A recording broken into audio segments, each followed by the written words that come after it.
Once we've identified conflicts within a discipline, we want to identify conflicts across disciplines. We're more likely to find conflict when we look across disciplines. Also, it's often easier to identify and address this type of conflict because it's more obvious. This is due in part to the nature of disciplinary studies. Each one has its own perspective and assumptions, both of which infiltrate the discipline's theories, concepts, and thus insights related to the problem. Identifying differences in the perspectives or assumptions behind the relevant insights we are working with can help us.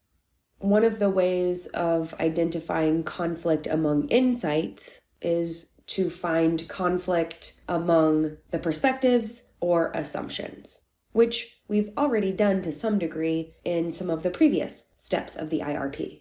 Just like any other step, we can benefit from using tables, maps, and other tools to visualize the information we've collected.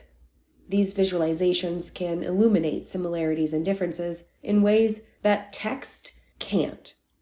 Table 9.2 is an example of identifying conflicting insights across disciplines. Again, each insight provides a different piece of the pie, and the interdisciplinarian is in charge of putting those pieces together to form the whole pie.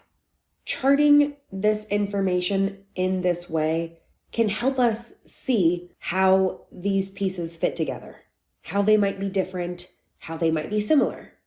All of this prepares us for the next steps of the IRP.